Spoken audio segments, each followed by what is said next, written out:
जामखेड तालुका भाजप पदाधिकाऱ्यांची प्रचार नियोजन बैठक खासदार सुजय विखे आणि आमदार राम शिंदे यांच्या उपस्थितीत आज मंगळवारी पार पडली। लोकसभा निवडणुकीला राम शिंदे हे इच्छुक होते। त्यानंतर त्यांचा वाद हा देवेंद्र फडणवीस यांच्या कोर्टात गेला होता। त्यानंतर आज जामखेड तालुक्यातील पदाधिकारी, प्रमुख कार्यकर्ते मोठ्या संख्येने उपस्थित होते। पक्षाने 13 मार्च रोजी सुजय विखे यांना उमेदवारी घोषित केल्यानंतर आता कसलेही मतभेद उरलेले नाहीत। केंद्रीय नेतृत्वाने अब की बार 400 पारचा नारा दिलाय। त्यामुळे सुजय विखे यांना विजयी करणं हे सर्वांचे लक्ष आहे। नगर दक्षिणेतील 6 विधानसभा मतदारसंघात आपण विखे यांना जास्तीत जास्त मताधिक्य मिळेल यासाठी प्रयत्न करणार असल्याचं यावेळी सांगण्यात आलंय। आमच्यातील वाद हा कौटुंबिक विषय होता, याची जाहीर वाच्यता होत नसते। आमच्या कुटुंबातील जी काही भाऊबंदकी होती ती मिटली आहे, असं उत्तर खासदार सुजय विखे यांनी शिंदे नाराज असल्याच्या चर्चेवर विचारलेल्या प्रश्नावर दिली आहे। आमच्यातील वाद हा कौटुंबिक विषय होता, याची जाहीर वाच्यता होत नसते। आमच्या कुटुंबातील जी काही भाऊबंदकी होती ती मिटली, असं उत्तर खासदार सुजय विखे यांनी शिंदे नाराज असल्याच्या चर्चेवर विचारलेल्या प्रश्नावर दिलं। मधल्या काळात कार्यकर्त्यांची जी भावना होती ती बैठकीत मांडली गेली, त्यावर सर्वांचं समाधान करून सकारात्मक चर्चा झाली आहे। आता एकजुटीनं ज्येष्ठ नेते राम शिंदे यांच्या मार्गदर्शनाखाली तालुक्यात प्रचार केला जाऊन महायुतीचे उमेदवार म्हणून सर्वांनी जामखेड तालुक्यातून मताधिक्य देण्याची ग्वाही दिली असल्याची माहिती विखे यांनी दिली आहे। प्रतिनिधी नासिर पठाणसह पत्रकार अशोक निमोनकर, जामखेड। अहिल्यानगर 37 या मतदारसंघाचे अधिकृत भारतीय जनता पार्टी मित्रपक्ष महायुतीचे उमेदवार म्हणून खासदार डॉक्टर सुजय विखे पाटील यांना 13 मार्च या दिवशी घोषित केल्याच्या नंतर निश्चितच संपूर्ण 6 विधानसभा क्षेत्रामध्ये त्यांच्या गाठी भेटी दौरे सुरू आहेत आणि त्या माध्यमातून आज जामखेड तालुका भारतीय जनता पार्टीची प्रचार नियोजनाची बैठक पार पडली। त्या बैठकीमध्ये सर्व पदाधिकारी आणि कार्यकर्त्यांनी आपली आपली मतं मांडली, काही व्यूहरचना देखील सांगितल्या, काही गेल्या 5 वर्षाच्या कालखंडामध्ये आलेला अनुभव देखील शेअर केला आणि या अनुभवाच्या अनुषंगानं माननीय खासदारांनी त्याच्या संदर्भामध्ये त्यांचं जे काही म्हणणं आहे ते म्हणणं ऐकून घेऊन त्याच्यावर समाधान होईल अशी उत्तरं देखील दिली।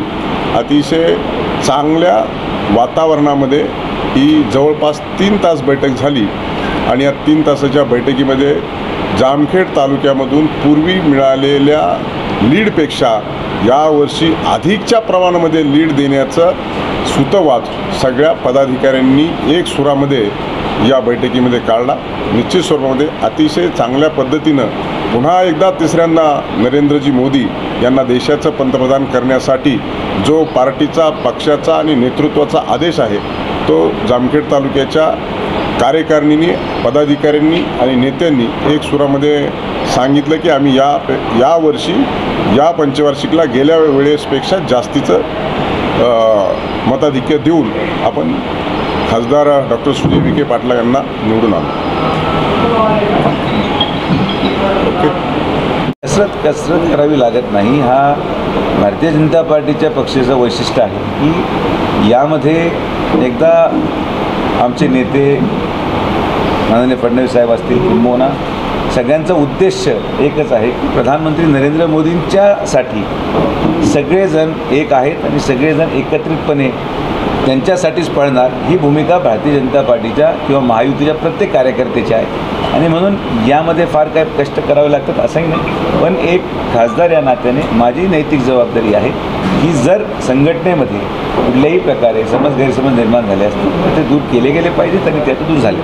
त्यामध्ये शिवसेनेचाही मेळावा झाला आहे, तेही सगळे एकत्रित होते, तिथंही काही थोडेफार प्रमाणात काही कार्यकर्ते असतील ज्यांचं आपण मनामध्ये असलेल्या शंका दूर केले। राष्ट्रवादीचं आज अहिल्यानगर शहराचा मेळावा आहे संध्याकाळी आज, आणि 4 तारखेला जिल्ह्याचा मेळावा आहे। त्यामध्ये खरं पक्षाच्या रचनेमध्ये किती लोक नवीन समाविष्ट झालेत, किती नवीन पदाधिकारी आलेत, या सगळ्या गोष्टीचा खुलासा शेवटी जो व्यक्ती स्टेजवर येईल तेव्हा त्याची भूमिका तो स्पष्ट होईल आणि मग ती जनतेपुढे आल्यावर त्याच्या पुढं खरं तर कळेल की महायुती म्हणून हे तिन्ही पक्षाचे खरं प्रामुख्याने नेते जिल्ह्यातले कोण आहेत।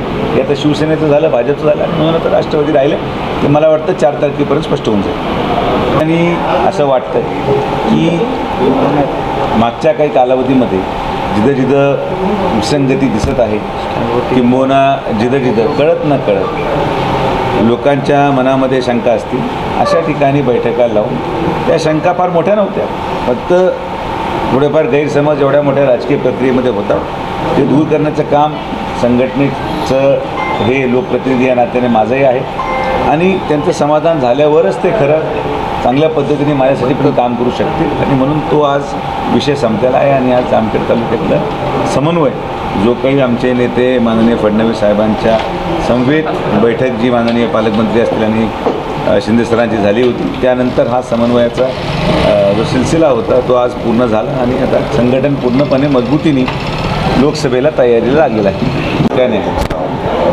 जामखेड आणि कर्जत तालुक्याच्या भारतीय जनता पार्टी कार्यकर्त्यांच्या प्रचाराच्या नियोजनाची बैठक आज या ठिकाणी पार पडली.